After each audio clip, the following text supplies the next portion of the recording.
Saludos, hermanos y hermanas de las iglesias Discípulos de Cristo de Dorado Pueblo, Sonadora, Puerto Nuevo y la Central. Mi nombre es Alex Maldonado Lizardi. Como ya saben, soy de la iglesia Central y hoy me acompaña mi hermana Marisa Ortiz, hermana del reverendo Gamaliel Ortiz. Y hoy vamos a estar dándole continuidad a la discusión que ya hemos venido siguiendo ya en dos discusiones previas, valga la redundancia, sobre el libro de Santiago y cómo trabaja la noción de sabiduría, cuáles son, y hoy en particular ya se estuvo trabajando un poco en la discusión anterior, pero vamos a darle continuidad a las consecuencias de la sabiduría, o cuáles son los impactos que tiene la sabiduría y el vínculo con la sabiduría en nuestra vida cotidiana y en nuestras prácticas, lo que Santiago va a llamar obras. Para tener una idea de cómo vamos a ir estructurando más o menos esta discusión, si tienen sus Biblias con ustedes, la porción que nos toca hoy se ubica en Santiago capítulo 2, versos 14 al 26. Y un poco cómo estamos acercándonos a este texto de la siguiente manera.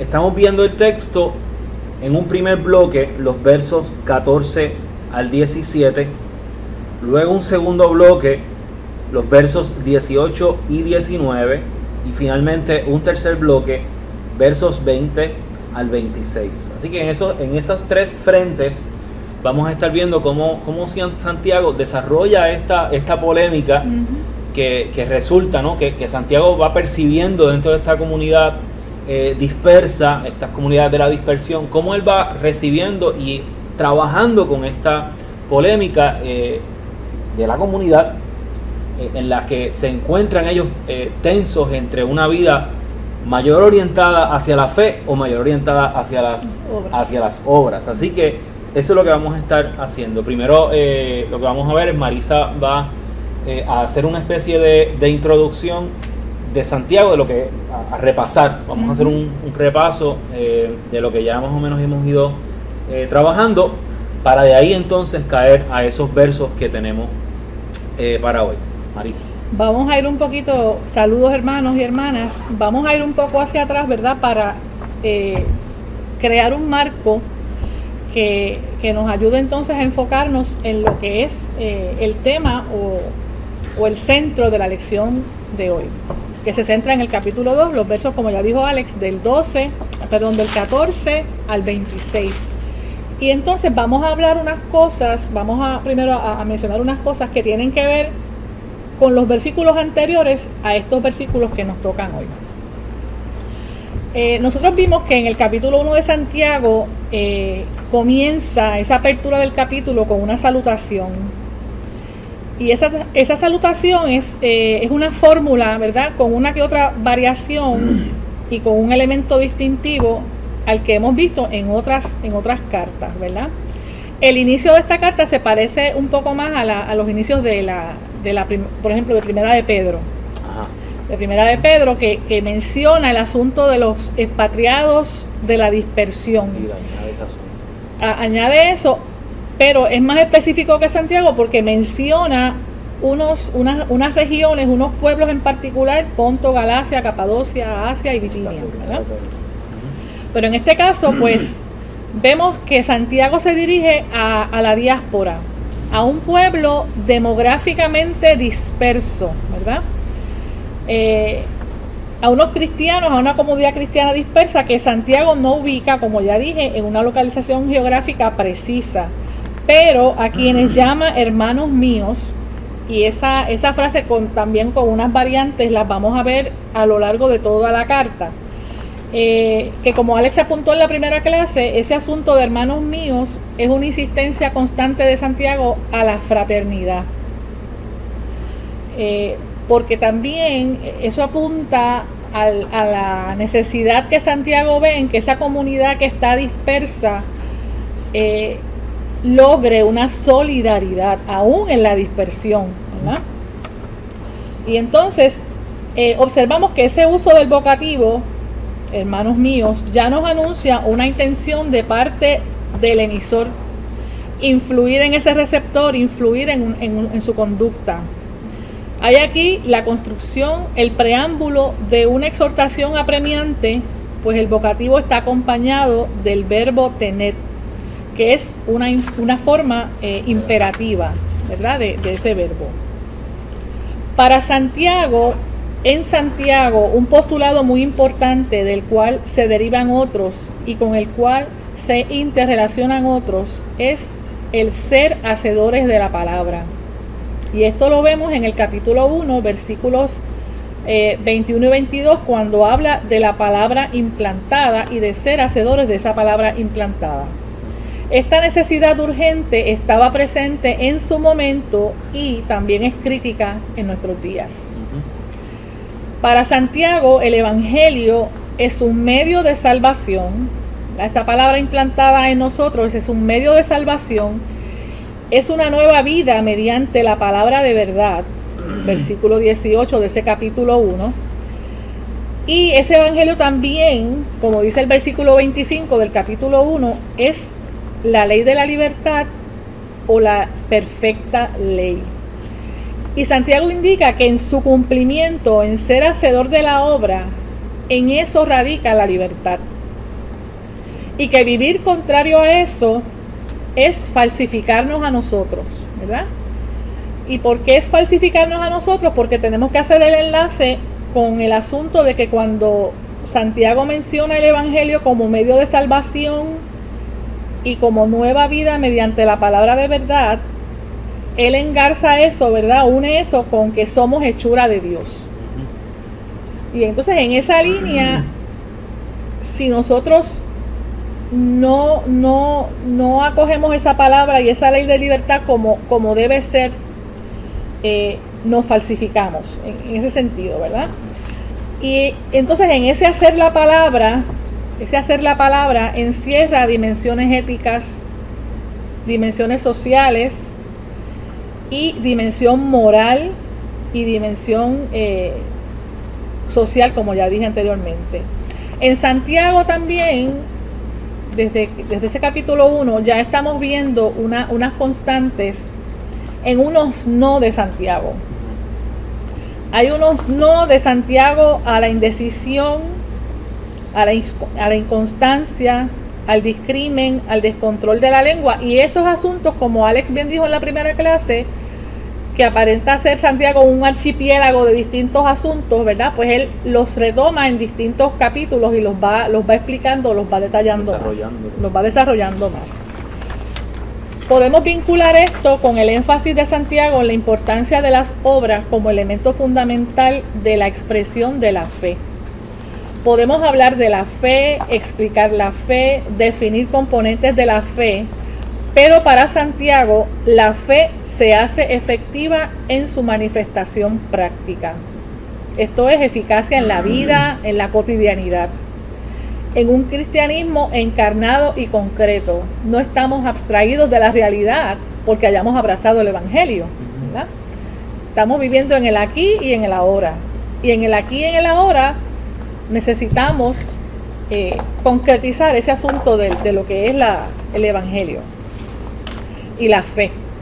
Nuestra fe no se puede quedar en el estado teórico, tiene que aterrizar en lo concreto, en las relaciones interpersonales, en las relaciones sociales. Ser vivencia, una vivencia además de interna, que yo me la puedo gozar y disfrutar, pero también tiene que ser externa, ¿verdad? Tiene que ser compartida y tiene que ser externa.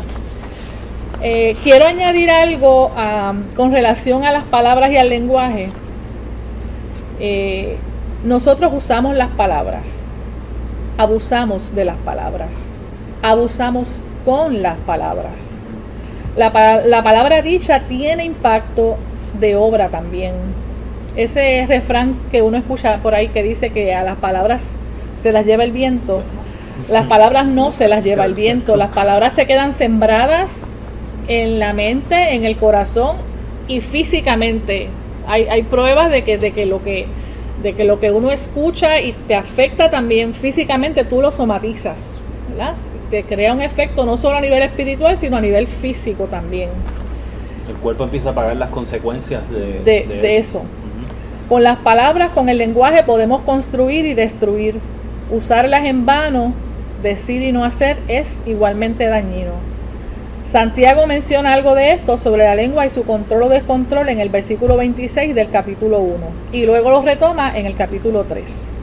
Somos responsables de lo que decimos, pero también de lo que no decimos cuando no debemos callar, y también de saber cuándo hacer silencio. Alex, yo quiero hacer unas notitas breves también sobre los primeros versículos del capítulo 2, que no, ¿verdad? No conforman parte de nuestra lección, pero también es bueno comentar algo de ellos. Y si tú tienes algo, ¿verdad?, que quieras comentar de lo que yo he dicho hasta ahora, pues también... De lo que has mencionado hasta ahora, una de las cosas con las que de repente quiero pensarlas otra vez, este asunto de que tarde o temprano, no es el asunto de que nosotros tenemos que aterrizar en la realidad, es que tarde o temprano la vida y sus condiciones van a tocar a la puerta. Nos aterrizan.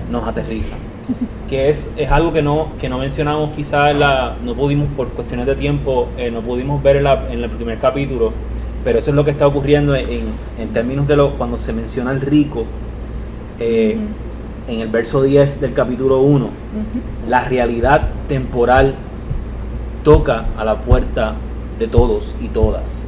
Y a veces cuando nosotros y nosotras pensamos que tenemos unas situaciones resueltas, eso no, es de ilusos pensar que la vida y las condiciones de la vida, la materialidad de la propia vida va a tocar a nuestra puerta, y no estar preparados y listos en nuestro corazón y en nuestra mente para recibir esos embates es muy peligroso. Pensar que la vida no trae cambios es bien peligroso, y Santiago un poco nos va preparando para eso, ¿verdad? Así que nada, quería solo añadir ese asunto porque así como fue como yo cuando dijiste eso, pues yo lo percibí, lo sentí de esa manera. Okay. Bien, de estos primeros versículos del capítulo 2, del 1 hasta el 13, yo voy a hacer unos breves señalamientos que no pretendemos, porque ya eso se ha estudiado. El asunto de los pobres, ¿verdad?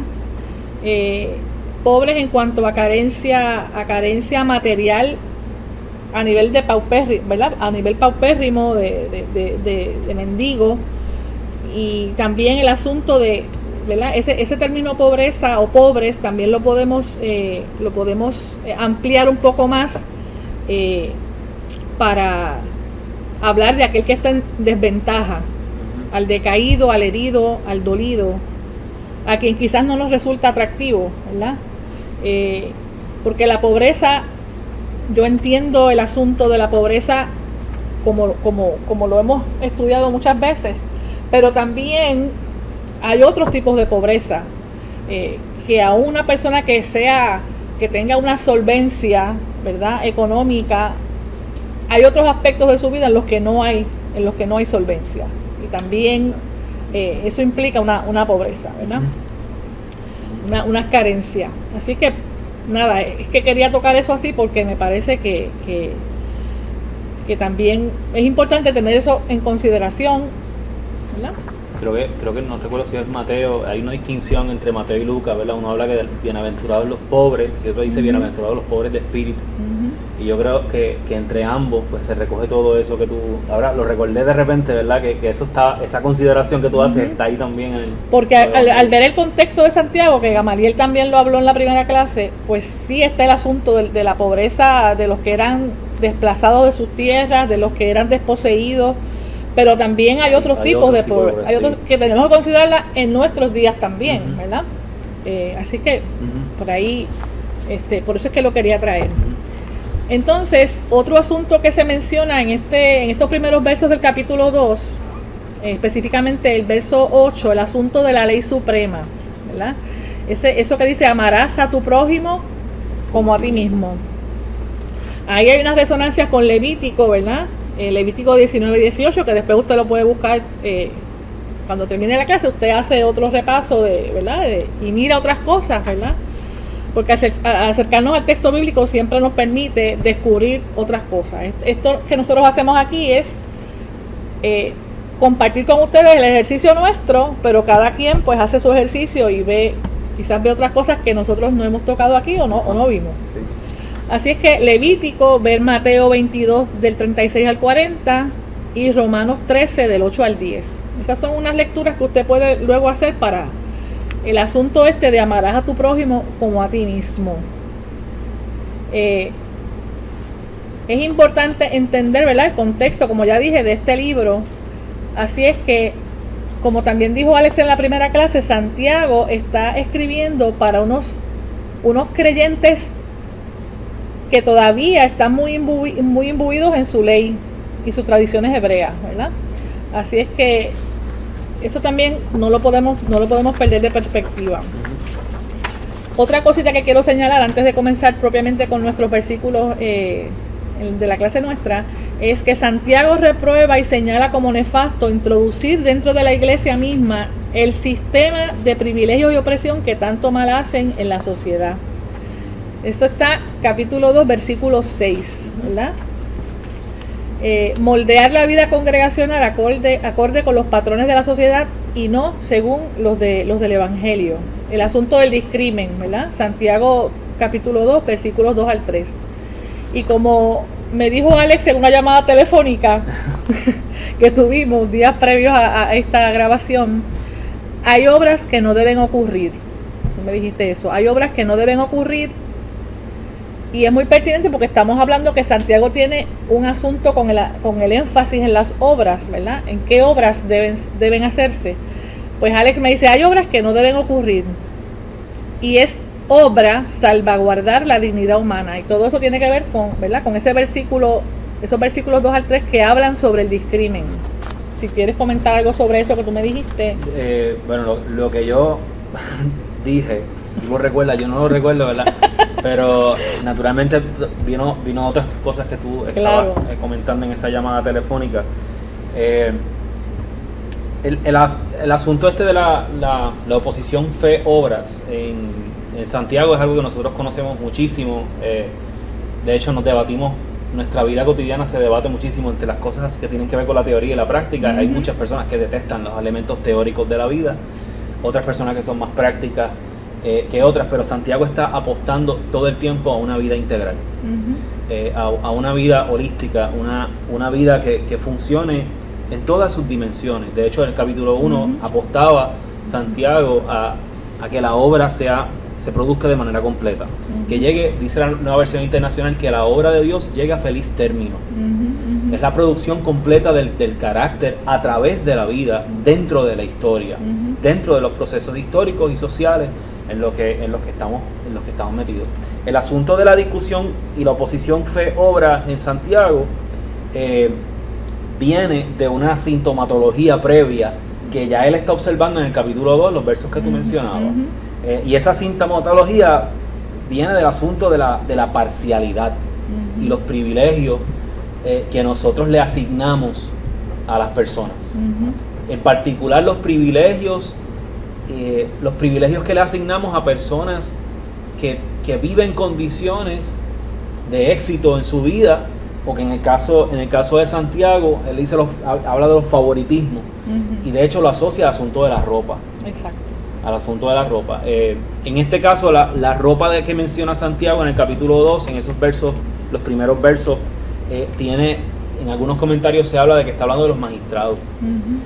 Razón por la cual habla más tarde y dice, esos son la gente que te puede meter presa, y tú los admiras.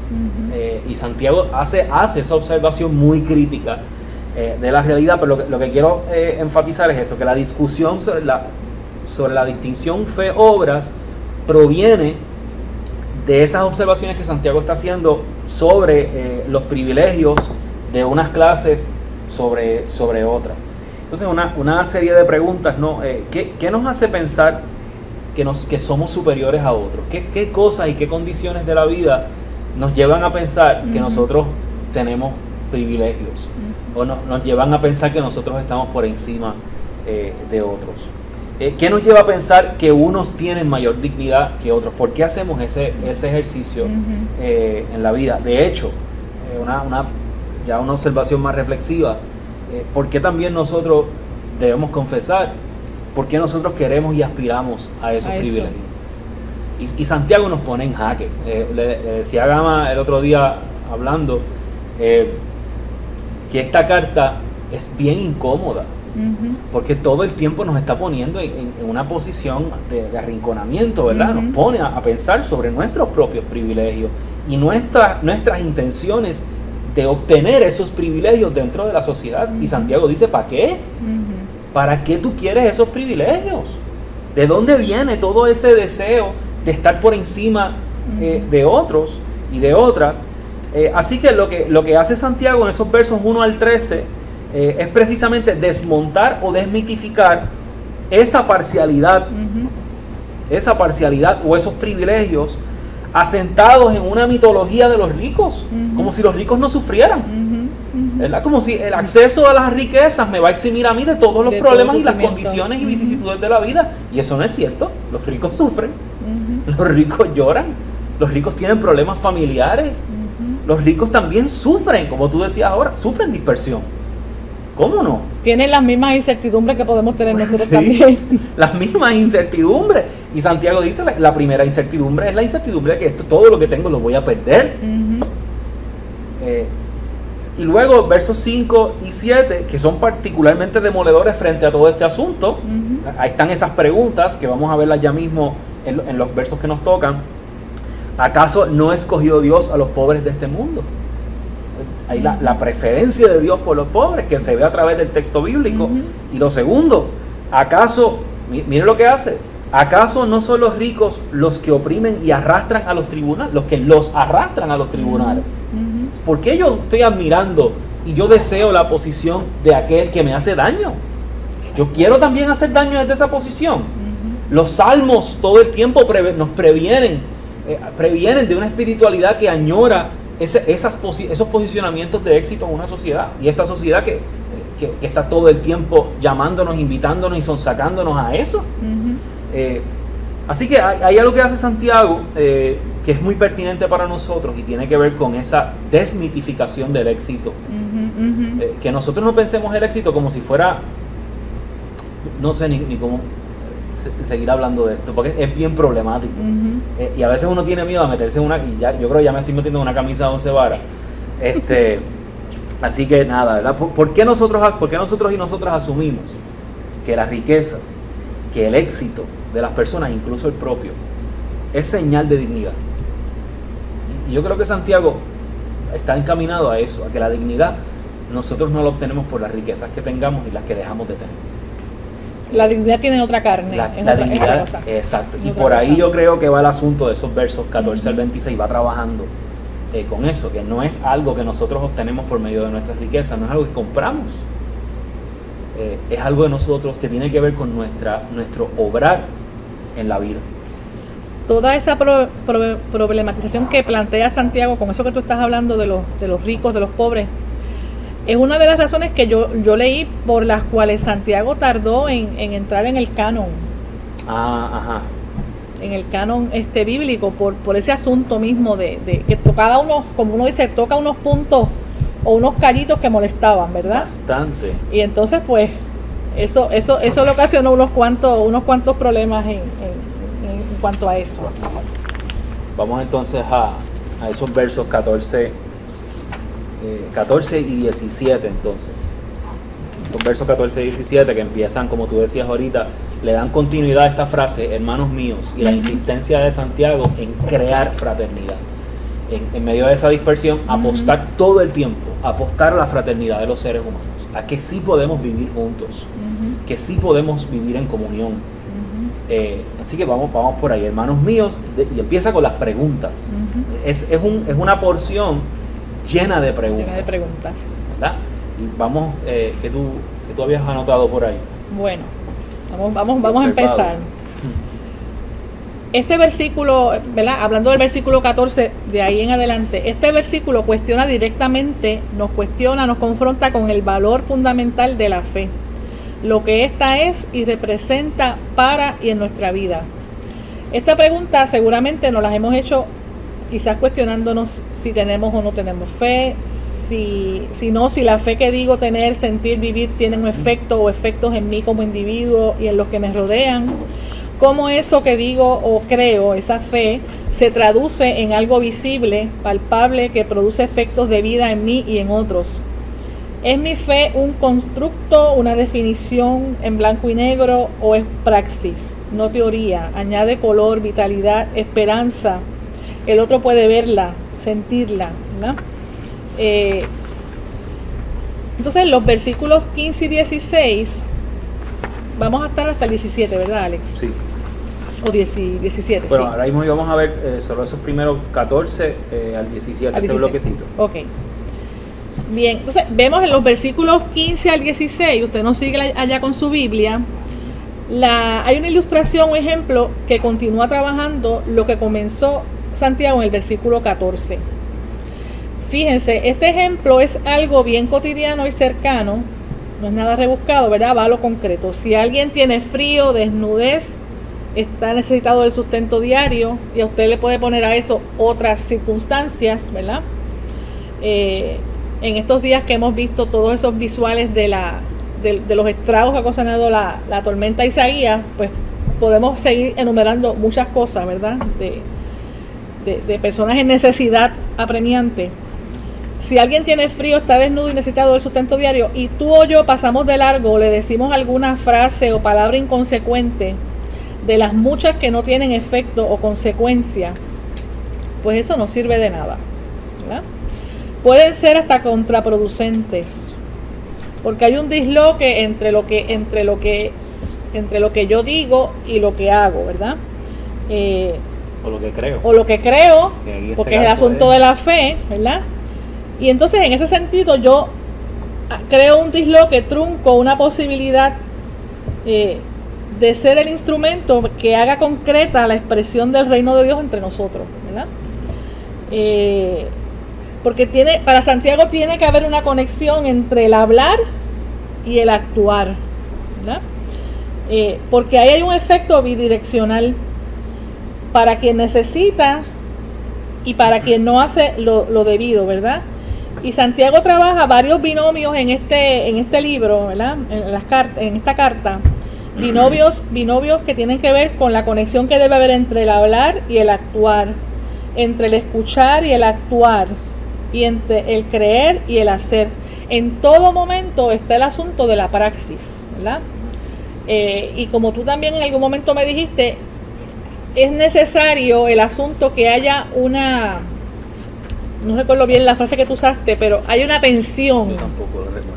Haya una tensión entre mi fe y cómo yo materializo o hago concreta la fe, ¿verdad?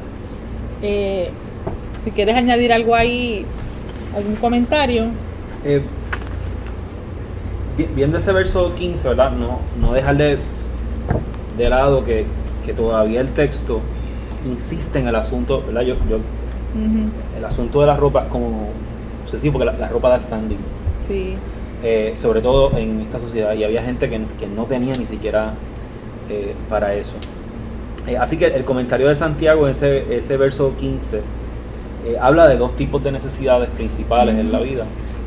Una, el alimento, y la segunda, el abrigo. Y las obras que provienen de la fe desembocan en necesidades sentidas de los seres humanos. No desembocan meramente en la conversión de otros, desembocan en lograr alimentar, y desembocan en lograr abrigar. Trabajar con necesidades específicas y particulares de nuestro cuerpo y de nuestra vida. ¿Qué significa? Y ahí vamos otra vez. ¿Qué significa la fe si no alimenta? Es una de las preguntas de Santiago. ¿Qué significa la fe si no abriga? Si no sabe hacer esas dos cosas, ¿de qué vale? ¿Cuál es su valor? ¿Cuál es su valor real?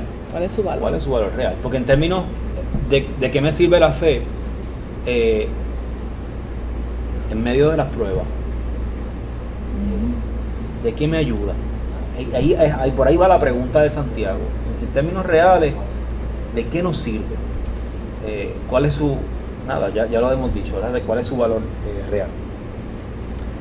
Nada, eso. Ese es el comentario que tengo sobre eso que mencionaste. Haciendo, ¿verdad?, siempre el comentario o la salvedad de que cuando uno prepara una clase bíblica son más las preguntas que se quedan, sí, y las preguntas que surgen nuevas que quizás nunca nos las habíamos planteado de esta manera, ¿verdad? Así es que más que tener escrito aquí o que nosotros podamos decir una verdad absoluta o final, pues no. Son muchas las inquietudes que surgen, ¿verdad?, cuando uno hace este tipo de ejercicio. En el versículo 17, que dice, así también la fe, si no tiene obras, es en sí misma muerta, o es muerta en sí misma, ¿verdad? Esto es una sentencia contundente y directa que Santiago plasma en su carta. Ahí no hay, ¿verdad?, no hay medias tintas, como nosotros decimos en esta expresión. La fe sola es lo mismo que un cadáver, que un cuerpo muerto. Cuando y produce eso, genera cuerpos muertos. Genera cuerpos muertos porque es una cadena, ¿no? Lo que yo tengo acá, lo que yo vivo acá, es lo que voy a, ¿verdad?, lo que va a salir de mí. Cuando leí eso, Alex, recordé un poema de César Vallejo, y entonces tú me hiciste recordar otro, ¿verdad? Son dos poemas que los invitamos a que usted también los busque en su momento para que los lea. El poema Masa de Vallejo y el poema Un hombre camina con un pedazo de pan al hombro. Son dos poemazos. Son dos poemazos, y lo único que voy a hacer ahora es que les voy a leer, ¿verdad?, para que usted tenga una embocadura. El poema Masa de César Vallejo, la última estrofa, dice: entonces todos los hombres de la tierra les rodearon, les vio el cadáver triste emocionado, incorporóse lentamente, abrazó al primer hombre, echóse a andar. Cuando usted lo lea se va a dar cuenta, ¿verdad?, de que en esta última estrofa el silencio, fíjate, yo observo el silencio solidario que hay en esa estrofa, ha podido más que los ruegos anteriores que se han hecho para que ese hombre se levante, para que ese cadáver se levante y vuelva a la vida. Y finalmente el asunto del amor está presente ahí. El amor vence la muerte.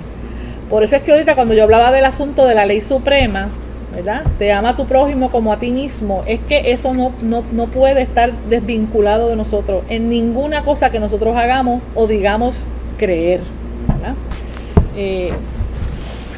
La apuesta de Santiago aquí no va orientada a establecer una importancia de una sobre otra. Eso hay que enfatizar, ¿verdad? Creo que Martín Lutero tenía serios problemas con esta carta, precisamente porque Lutero hacía una lectura paulina de la carta, claro, y a Santiago no está observando ese asunto, no se quiere meter en esa discusión de Pablo, que es muy pero muy valiosa para nuestra fe. Pero sí, Santiago va a decir, una sin la otra, no. Y ese va a ser el énfasis. Santiago no está diciendo las obras son más importantes que la fe. Exacto. Y eso es lo que está pasando en esos versos 18 y 19. Creo que en tus notas por ahí aparece el asunto de la diatriba, que es como una especie de performance, ¿verdad? Santiago trata de imitar la discusión posible que se podría dar, exacto, que se podría dar, y él lanza, bueno, se podría decir esto, pero entonces yo contestaría esto otro, a esas preguntas. Lo importante acá de lo que está haciendo Santiago es tratar de rescatar ambas como elementos sumamente valiosos en el desarrollo de nuestra humanidad. Ya no tanto, yo por eso no quiero decir en el desarrollo de nuestra espiritualidad, porque Santiago está hablando del desarrollo de la humanidad completa, que necesitamos unos elementos de fe, de creencia que alimenten nuestras acciones. Y no cualquier tipo de acción, que alimente las acciones, como dice ahí, las acciones que tienen que ver con nuestros vínculos con otros y otras. Son ese tipo de acciones. Y ahí menciona el verso 17 y 18. Tú mencionabas ahora, lo citabas, el verso 17. La fe por sí sola, si no tiene obras, está muerta. Pero es que también la fe por sí sola puede matar. Claro. La fe por sí sola mata a Jesús. La fe por sí sola acaba con el propio Santiago. Acaba con varios de los apóstoles. La fe sola. Ahora, ¿de qué obras está hablando Santiago acá? Santiago no está hablando de las obras de la ley, no está hablando de todo el asunto, todo ese engranaje de la tradición. Santiago ni está ritual, hablando, ni meramente ritual. Meramente ritual, exacto. Santiago está hablando de obras muy específicas. En el capítulo 1 cierra hablando de del atender a los huérfanos, a las viudas, etcétera, ¿verdad? Conservarse limpio de la corrupción del mundo. De obras que nos ayudan a distinguirnos de los demás, a no seguir la rueda de opresión del mundo, de no ser partícipes de eso. Las obras a las cuales Santiago se dirige son a ese tipo de obras. Por eso es que cuando Lutero hace la lectura, Gama decía, se pierde, está como perdido en otro palomar. Y por ahí va a continuar, ¿verdad? ¿Tú crees que, después viene una pregunta que es importantísima, ¿tú crees que hay un solo Dios? ¿Verdad? Y me gustaría que ya vayamos entrando a los últimos dos ejemplos que él trae.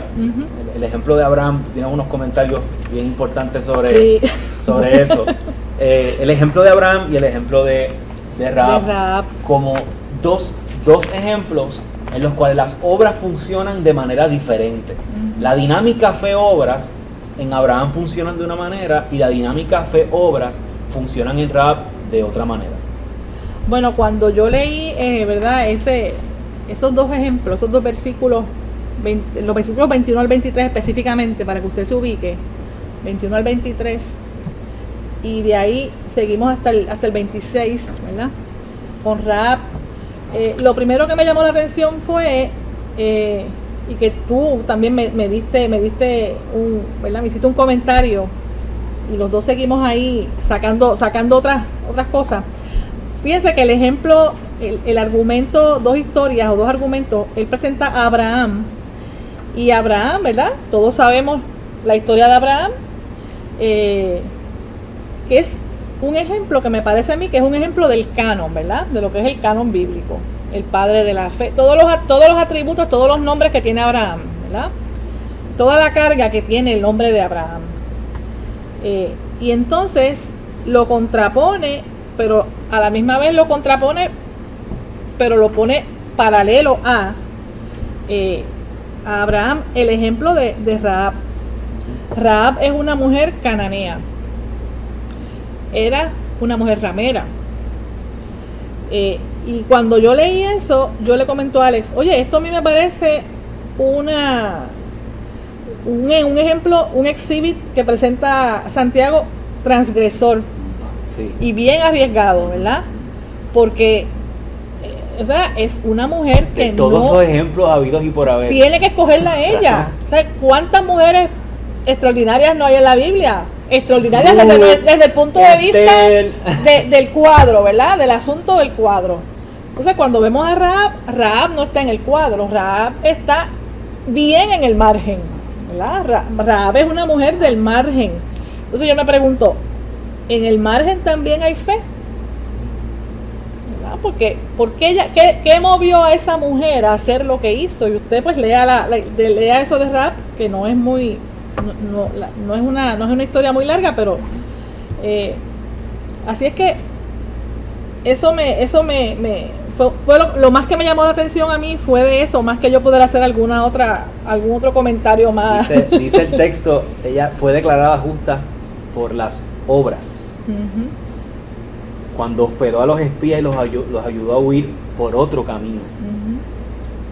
Y termina diciendo el texto, pues como el cuerpo sin el espíritu está muerto, así también la fe sin obras está muerta. Entonces, los ejemplos que acaba de traer Santiago aquí en el cierre de ese capítulo están están muy bien orientados a afirmar que no son los dogmas y las alegaciones, afirmaciones de nuestra fe los que la avivan, sino el contacto con esas necesidades sentidas. La capacidad de Rahab de identificar la necesidad de esos espías, de que estaban bajo asedio, y de ayudarlos a salir. Por ejemplo, ahora tú traes ese ejemplo tan duro, ¿no? Quisiera un poco ya para ir cerrando, traer nuevamente el asunto de la duda. Ante la duda y nuestras dudas reales en momentos de prueba, como lo estamos viendo aquí, estamos viendo a hermanos en la fe que están dudando si sus obras valen la pena. Ante la duda, Santiago dice, vale la obra. Ante la duda, obra.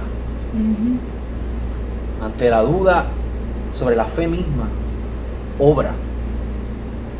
Porque la obra vivifica nuestros cuerpos. Es lo que va a hacer que camine esa fe. Es la lo fe que traes ahorita el poema de César Vallejo. La insistencia en que otros y otras tienen la capacidad de acercarse y formar comunidad, de formar fraternidad y buscar las maneras y las vías para que eso se lleve a cabo. El obrar para gestionar la vida comunitaria es lo que vivifica. Y por ahí va la apuesta de Santiago. Y esa obra ya está alimentada por la fe. La fe es el motor, ¿no? Es un motor. Es el motor. ¿Verdad? Para decirlo así, para como es más. De una manera. Es que me quedé con. Hay un comentario que tú me hiciste, ¿verdad? El asunto de la necesidad de la dinámica y la tensión saludable entre las obras y la fe. Tú me hiciste un comentario, las obras solas, y tiene que ver con esto que estamos en el cierre, las obras solas o la fe sola, cada una sola por su parte, ¿verdad? No reúne lo disperso. Entonces volvemos otra vez a ese asunto de ese pueblo en dispersión, de los temas en Santiago tocados como dispersión, pero que tienen un centro común, ¿verdad? Nada. Cerrar con lo siguiente, hermanos y hermanas, con ese ejemplo final que Marisa muy bien señala como un ejemplo de margen. Para nosotros como creyentes es bien difícil, muy pero muy difícil, por nuestro propio orgullo, porque nosotros nos creemos que como tenemos fe en Cristo, no sé qué lugar nosotros nos consideramos. Santiago nos reta a afirmar que en los márgenes de nuestra propia fe, en los márgenes de nuestras comunidades, hay revelación de sabiduría. No es exclusiva de los centros religiosos y de poder. La sabiduría no está apropiada y amañada por centros de poder y privilegio. La sabiduría se ubica, dice Santiago, miradlo, ¿no? La sabiduría se encuentra dentro de los márgenes también. Es tarea nuestra sensibilizarnos para encontrarla, escucharla, como tú decías ahorita, los no, pero los sí también, y afirmar esa sabiduría en nuestra vida. Hermanos, gracias. Ya el tiempo, nos están haciendo un montón de señales, la producción, como dicen, nos ha hecho muchísimas señales. Marisa tiene un montón de cosas ahí anotadas, ojalá usted pudiera verlas, están espectaculares. Les agradecemos su atención, ¿verdad? Y esperamos que nuestro compartir con ustedes de lo que ha sido para nosotros la reflexión de estos versículos, pues sea de provecho, y que creen ustedes otras inquietudes que los muevan a seguir escudriñando el texto bíblico. Dios les bendiga. Dios les bendiga.